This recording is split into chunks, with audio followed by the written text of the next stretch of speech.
Suscríbete a nuestro canal y activa la campana de notificaciones.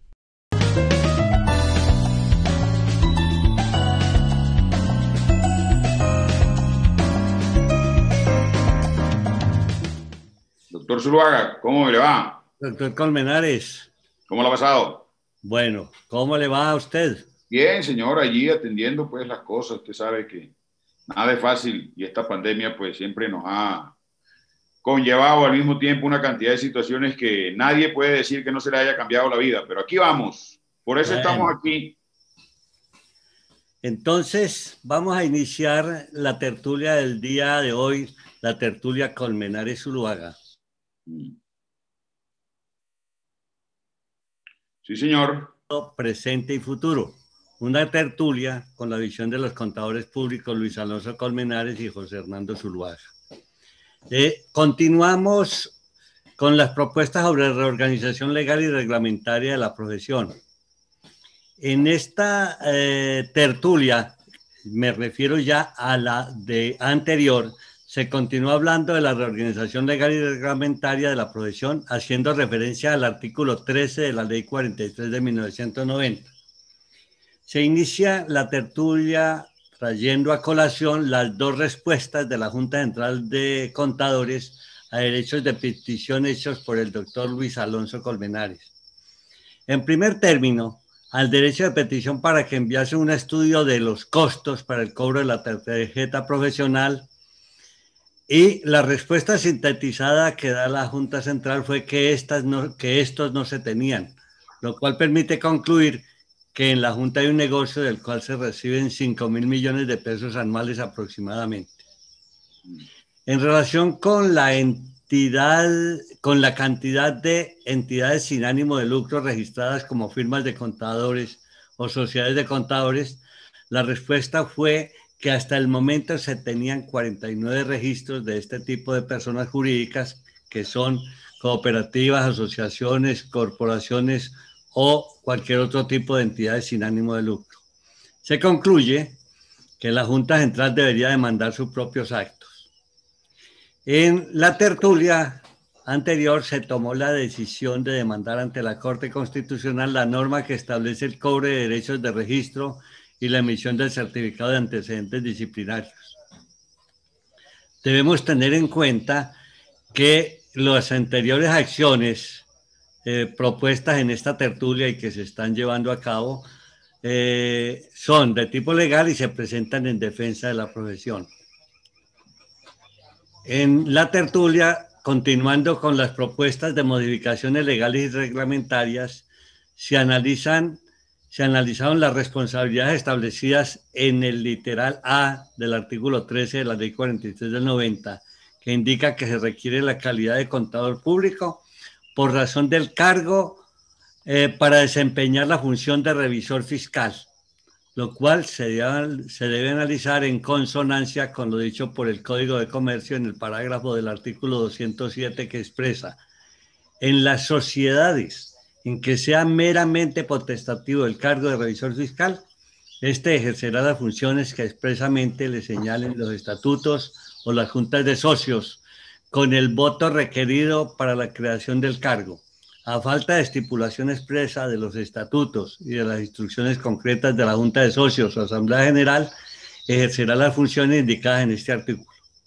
No obstante, si no es contador público, no podrá autorizar con su firma balances generales ni dictaminar sobre ellos. Entonces, se continuó en la tertulia cuando se hace referencia en este mismo literal a la auditoría externa. Se vuelve a señalar, como se hizo en tertulias anteriores, que se debe referir a la auditoría externa que tenga que ver con la información contable. Asimismo, cuando se hace referencia en este mismo literal a la auditoría interna, se debe tener en cuenta esta responsabilidad siempre y cuando se refiera a actividades de la competencia del contador público. En relación con el literal B en la tertulia, se comentó este literal B del artículo 13, se debe analizar, pues hay colisión en la carrera administrativa.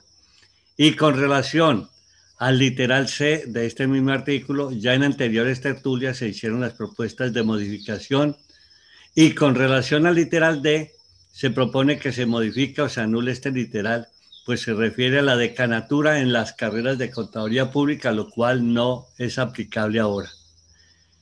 Cuando en la tertulia se analizó el artículo 13 de la Ley 43 de 1990 sobre las responsabilidades del contador público, en relación con la naturaleza del asunto, en el literal A se concluye que hay un exceso en la norma, o bien que es redundante, pues está establecido en el artículo 37 de la Ley 222 de 1995 y está ya expresado en el Código de Comercio. Finalmente, en la tertulia anterior, se analiza el artículo 13 de la Ley 43 sobre las responsabilidades del contador público.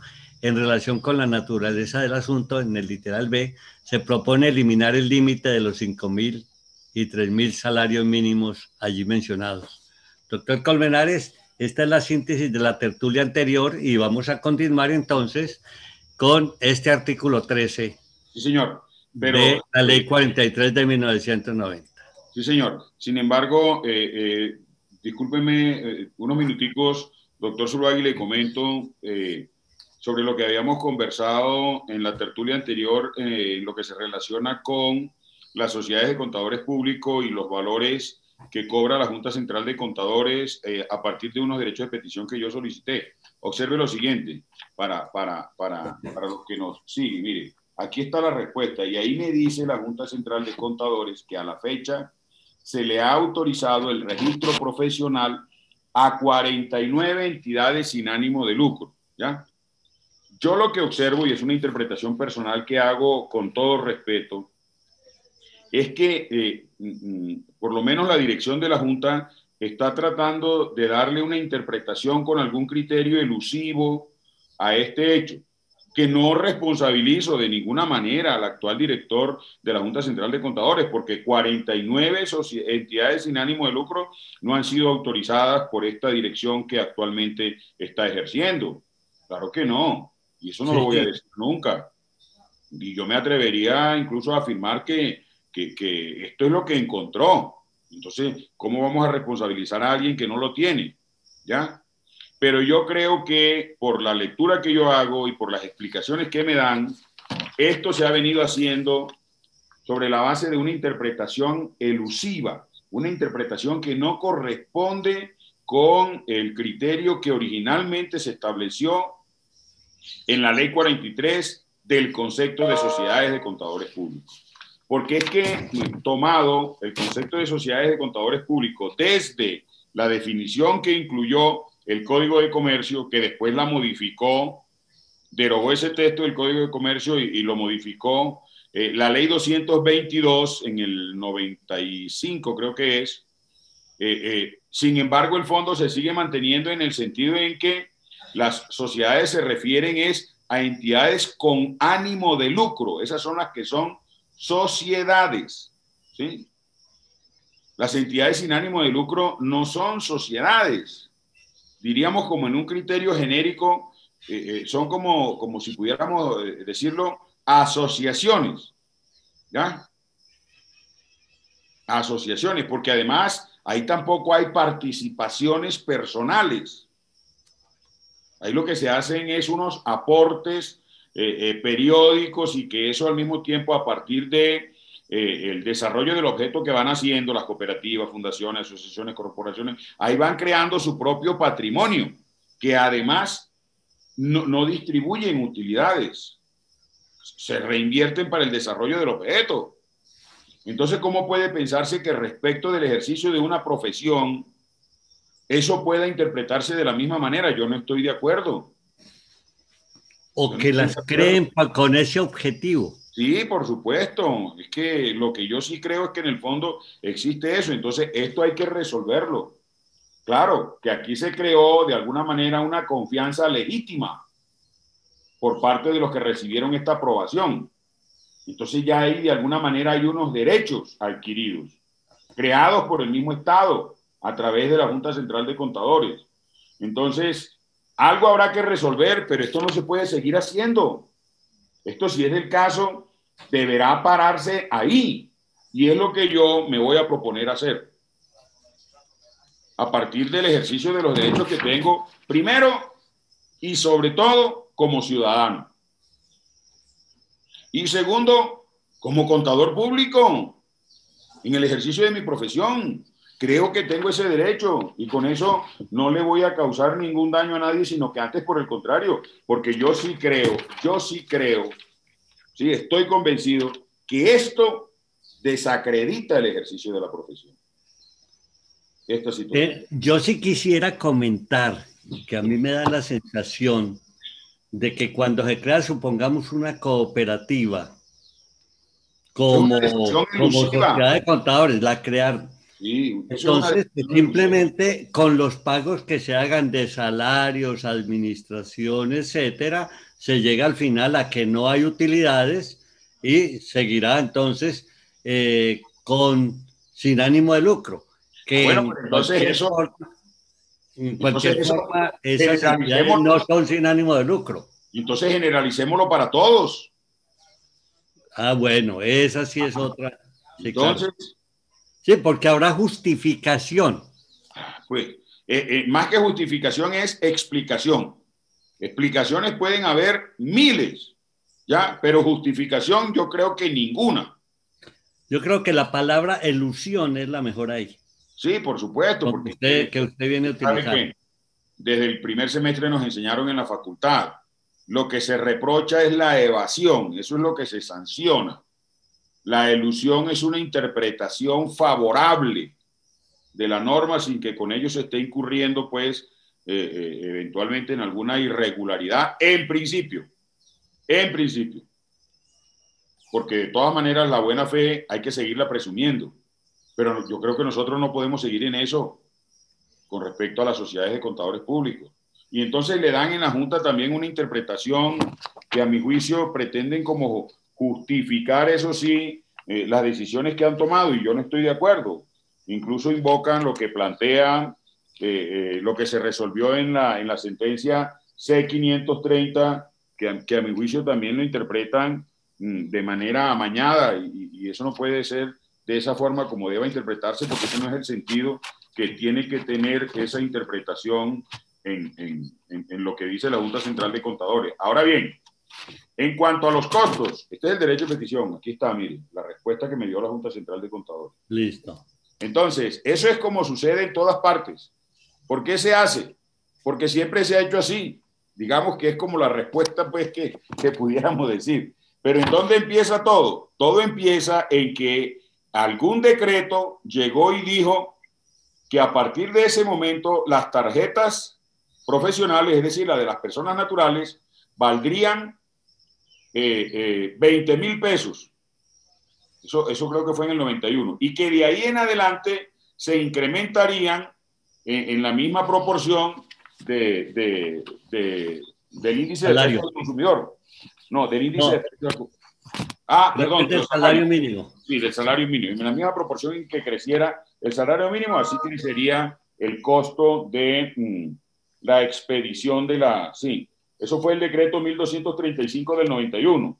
El artículo 3º. El valor de la tarjeta profesional será de 20.000 pesos, moneda legal, y se ajustará anualmente en el porcentaje en que se incremente el salario mínimo.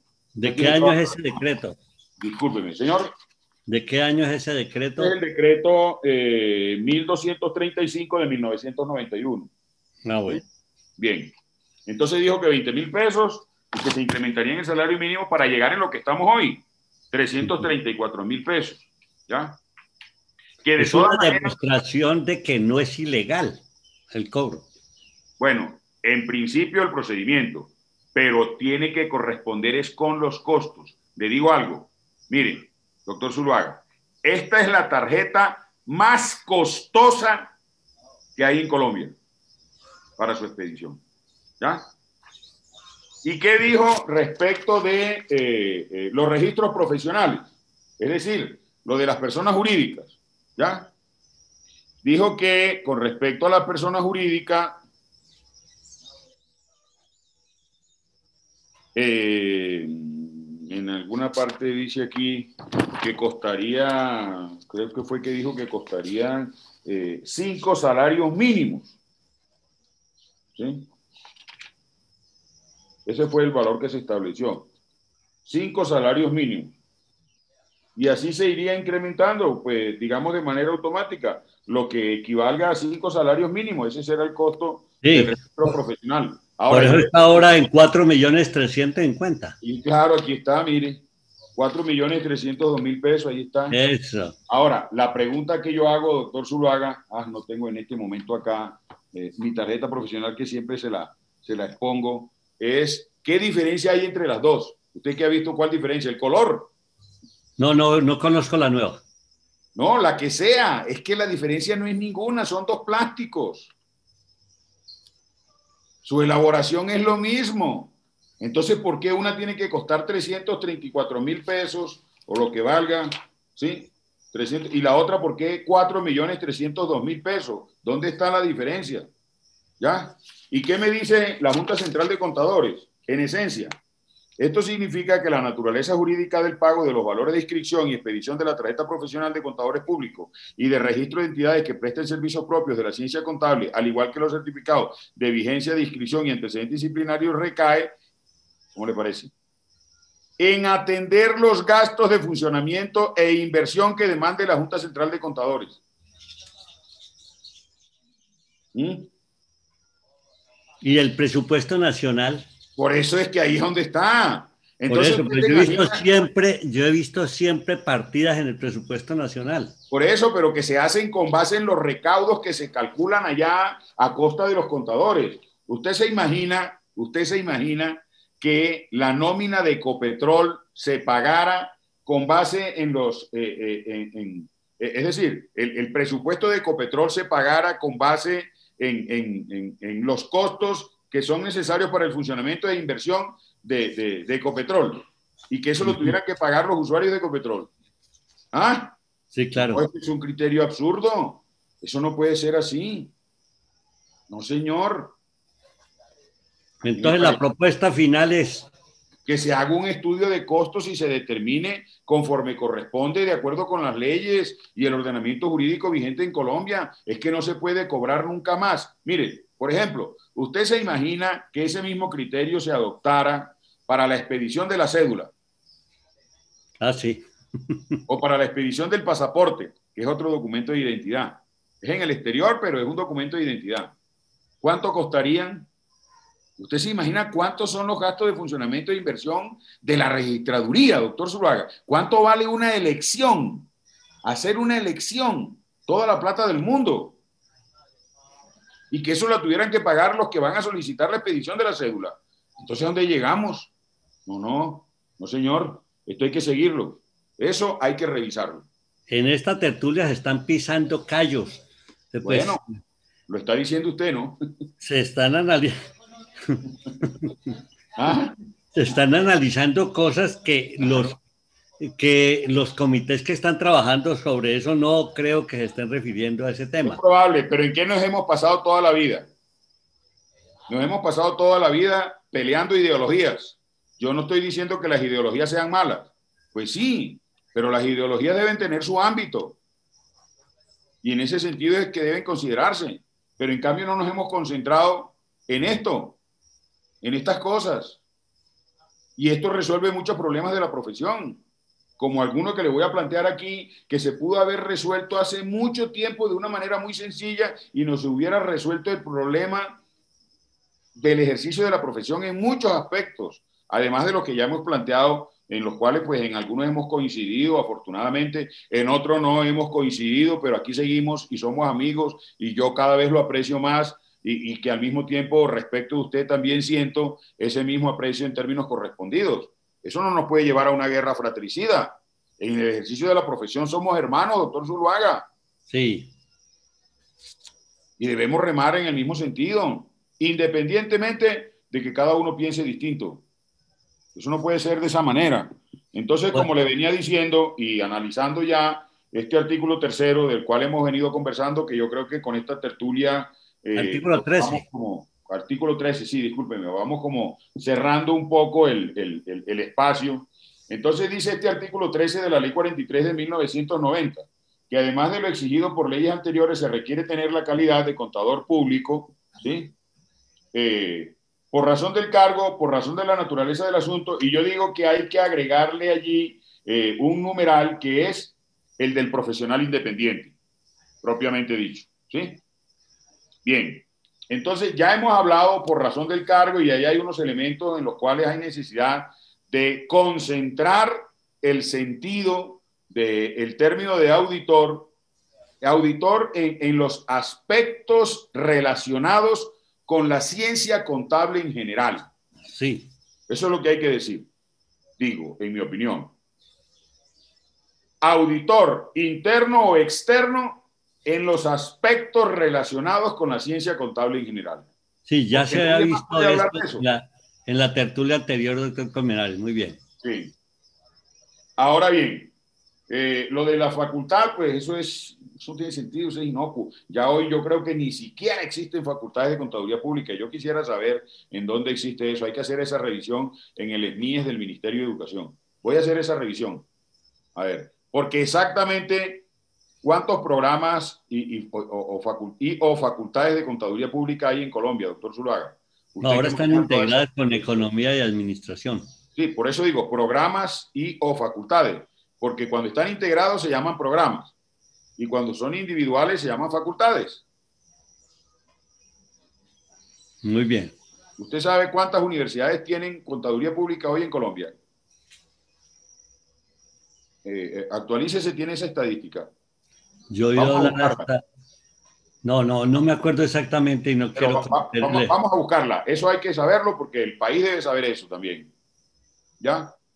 Sí, Ahora, hablan de 220, en fin, una cifra cercana. no, si es que hoy hay hasta en cada esquina hay un programa de contaduría. Bueno, Es una cosa impresionante. entonces ahí viene también los programas de contaduría o pregrados de contaduría pública integrados en las formaciones técnicas y tecnológicas No, que van haciendo. dejemos eso para otra tertulia, porque Sí, entonces... yo creo que va para la parte que corresponde a reorganización académica. Sí, Dejémoslo claro. ahí. Sí, entonces, decíamos aquí, doctor Zuluaga, en ese artículo 13, por la razón de la naturaleza del asunto. Entonces, para certificar y dictaminar sobre los balances generales y otros estados financieros, yo digo ahí, eso no era necesario si ya eso lo dijo el Código de Comercio por una parte, ¿ya? Y lo precisó aún más los artículos 36, creo que son 36 y 37 de la Ley 222. Entonces, yo creo que cuando se expidió, ahí no se aprovechó esta oportunidad. Cuando se expidió la Ley 222, este tema pudo haberse tocado y haberse, si fuera del caso, haberse derogado, para dejarlo mucho más claro y preciso. Porque es que ya aquí, con lo que dice la Ley 222, en los estados financieros certificados ya quedó establecido legalmente. La certificación de los estados financieros es una función exclusiva y excluyente de los contadores públicos. Bueno, y más adelante habla de los concordatos preventivos. Sí. Yo no sé si esos contratos existen.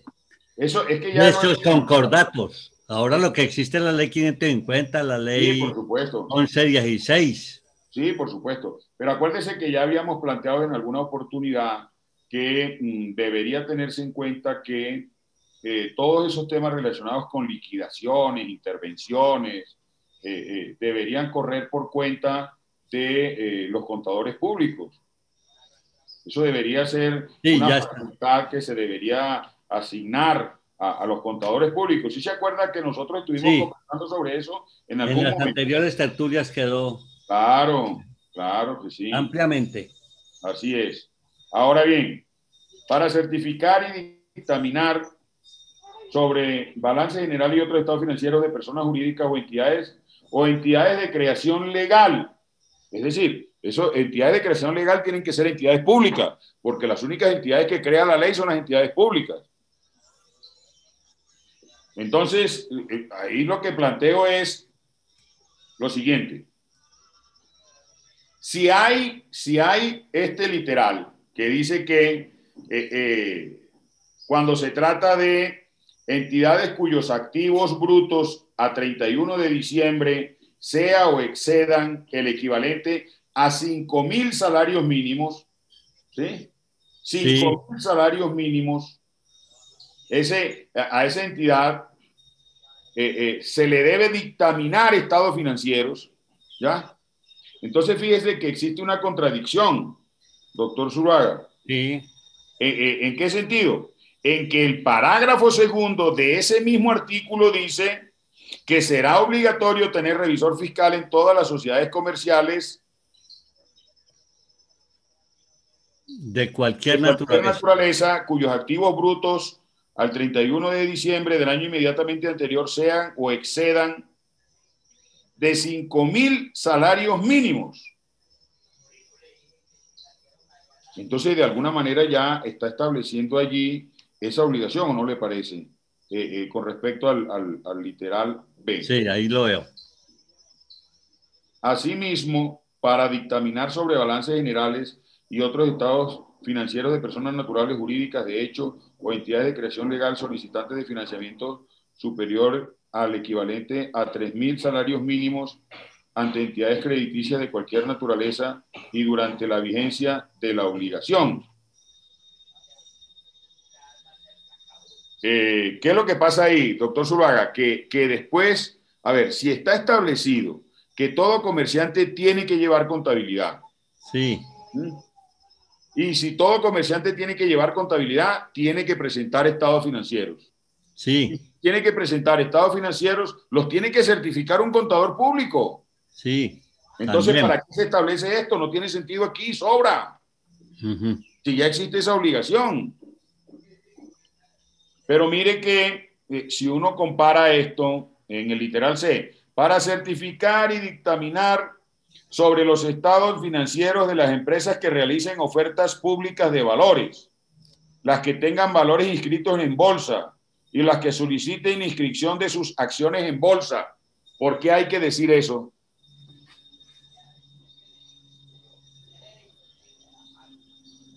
Sería que no estaban incluidas. No, pero ¿por qué? Por Sobra. Sobra porque ya el Código de Comercio dijo que las sociedades por acciones tienen que tener revisor fiscal. Y el Código de Comercio fue primero que esto. Entonces esto está sobrando. ¿Me estoy explicando, doctor Zuluaga? Sí, sí, queda claro. Sí, no tiene sentido. Pero además, lo que dice el literal D, para certificar y dictaminar sobre estados financieros e información adicional de carácter contable incluida en los estudios de proyectos de inversión superiores al equivalente a 10.000 salarios mínimos. Dice, certificar y dictaminar. Entonces allí entra una contradicción. Aquí dice que para los superiores a 10.000 salarios mínimos. Y está diciendo el parágrafo segundo que están obligados los que tengan un equivalente superior a 5.000 salarios mínimos, tienen que tener revisor fiscal.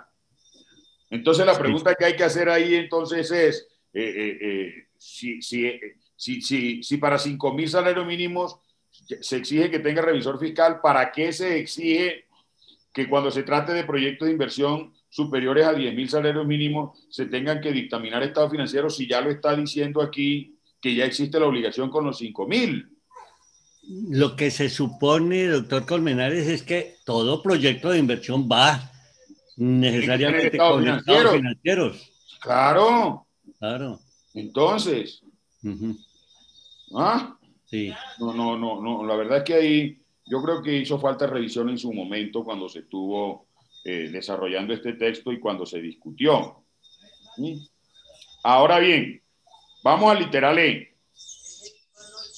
Para certificar y dictaminar sobre los balances generales y otros estados financieros y atestar documentos contables que deban presentar los proponentes a intervenir en licitaciones públicas abiertas por instituciones o entidades de creación legal cuando el monto de la licitación sea superior al equivalente a 2.000 salarios mínimos. Yo no estoy de acuerdo, doctor Zuluaga. Independientemente del valor que tenga el concurso público o la licitación, lo que sea, Si el requisito es presentar estados financieros, ellos tienen que estar certificados. Sí. Y si la entidad está obligada a tener revisor fiscal, tienen que estar dictaminados. Distinto es que a todos se le exijan estados financieros dictaminados, independientemente de que tengan o no revisor fiscal. Eso es otra cosa. Pero eso no debe decirlo la ley del ejercicio profesional del contador, sino las necesidades que tengan de valoración de la información las entidades que convocan las licitaciones. La ley no le tiene que imponer eso lo tiene que mirar es la misma entidad en sus necesidades de valoración de información. Si para efectos de adjudicar la licitación o el concurso van a requerir asignar un puntaje de acuerdo con la información que esté contenida en los estados financieros, entonces pide estados financieros certificados y dictaminados. Y siempre se analiza así. Bueno, ¿ya? Se da puntaje a los resultados de los estados financieros, los activos, la razón corriente, bueno, pues si eso es así y la base va a ser, si eso es así y la base van a ser los estados financieros que se aporten, entonces, para garantía de todos, que esos estados financieros se aporten certificados y dictaminados, ¿ya? Pero que lo exija la entidad que convoca, no lo tiene que imponer esta ley. Eso se cae de su propio peso. ¿No le parece a usted? Sí, sí. Eso lo que hace es enredar más las cosas. Y ahora, identifíqueme, por favor, doctor Zuluaga, con todo respeto, estas situaciones en lo particular, el literal F. Ah, sí. ¿Ah? Para todos los demás casos. ¿Ah? Es decir, si de pronto se me quedó algo por allá por fuera, no, por favor, eso no es técnico. A mí me parece que eso no es técnico. A mí me parece que eso no es técnico. No. Si usted va a hacer una relación, agótela. Eso se parece en los estados financieros donde dice otros. No, pues imagínese. La información detallada y otros. Para eso existe el criterio de la materialidad, para precisamente acabar con esos otros. Y entonces terminamos, doctor Zuluaga, con el parágrafo, que esto sí hay necesidad de un ajuste, pero desde hace siglos, desde el mismo momento en que se expidió la ley 222, debió haberse modificado este parágrafo. Usted no se imagina las dificultades que esto crea. ¿En qué sentido? Le explico. Será obligatorio tener revisor fiscal en todas las sociedades comerciales de cualquier naturaleza. Quedémonos ahí. ¿Ya? Se está refiriendo a las sociedades comerciales. Sí. Y entonces, ¿en qué quedan las entidades sin ánimo de lucro? ¿No tienen la obligación? Ajá, sí. No tienen obligación. ¿Qué debería decirse aquí? Creo, para resolver muchos problemas. Pues las entidades sin ánimo de lucro no tendrían obligación en principio, ¿no? Porque hay normas particulares que sí las obligan. A fundaciones, cooperativas y todas estas cosas. Sí, casi todas las superintendencias, muchas. Sí, claro. Entonces, esta obligación. ¿qué sugiero yo? Que en cualquier momento pudo haberse resuelto y una oportunidad importante hubiera sido esa ley 222. Observe lo siguiente. Aquí debería decir, será obligatorio tener revisor fiscal en todas las personas jurídicas. ¿Ya? Sí. En todas las personas jurídicas, ¿ya? De cualquier naturaleza. Sí, exacto. Porque yo pienso lo siguiente, ahí, doctor Zuluaga, porque eso hay que complementarlo. Porque cuando se trata y cumpla con estos criterios de 5.000 salarios mínimos de activos brutos y 3.000 salarios mínimos de ingresos, la empresa unipersonal no es que elija revisor fiscal. Lo que se le debe obligar es a que presente estados financieros dictaminados.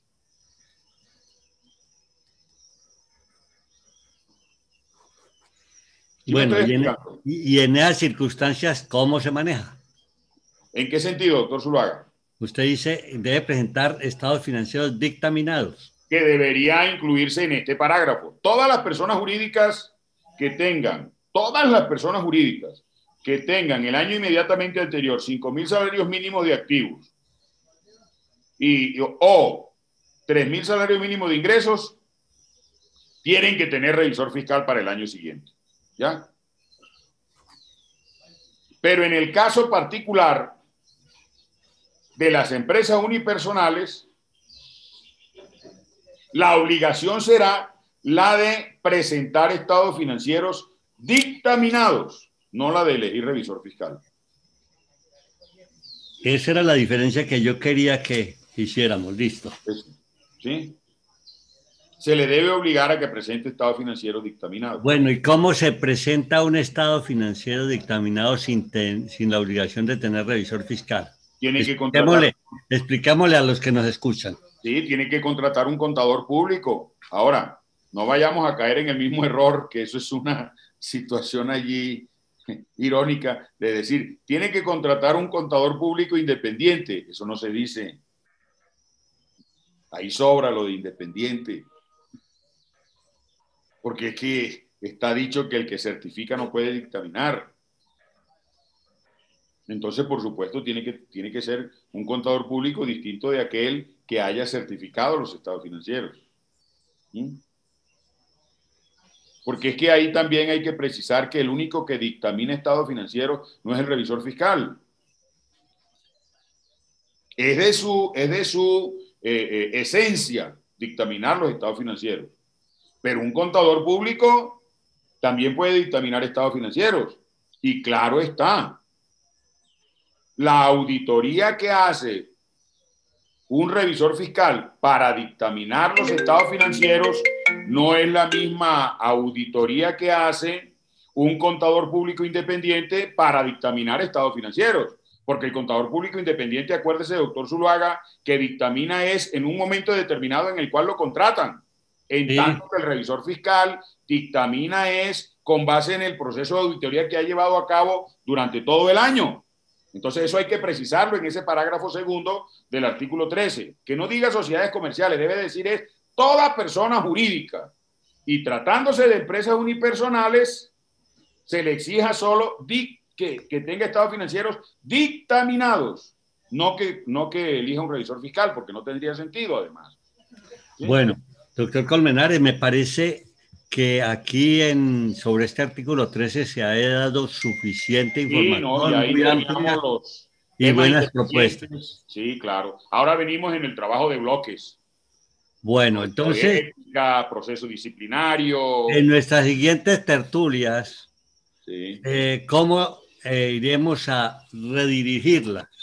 Bueno, vamos a seguir en el mismo sentido en que usted, pues de una manera muy animada y con el mayor respeto que usted sabe que es de mi consideración, vamos a seguir hablando sin señalar personas, porque ese fue el propósito que nosotros adoptamos del primer día. Aquí no vamos a señalar personas de nadie. Aquí lo que estamos haciendo es un planteamiento general sobre la experiencia suya con esa tarjeta número 4.000 y la mía con mi tarjeta 30.000. 30.000. Bueno. Sí, señor. Entonces, seguimos en ese mismo sentido, pero ahora vamos a hablar en temas de bloques de temas. ¿Le parece bien? Me parece muy bien. Ya salimos de los detalles. Les sigo recomendando una exposición sí. sobre los... Sí, señor, la estoy viendo. El contador público Héctor Jaime Correa. Sí, es que claro, se lo recomiendo porque hace una síntesis de las propuestas. Sí. No, importante. Para revisar la ley 43 del 90 y la revisión fiscal. Sí, señor. No, bueno, está perfecto. Le agradezco mucho su amabilidad. Entonces, continuamos. En la próxima. Menares. Bueno, sí, un abrazo, un saludo a todos los que han estado hoy pendientes de nosotros y aquí seguimos en la misma tónica. Le mando un abrazo a todos y de manera muy especial a usted, doctor Zuluaga. Muchas gracias. Gracias.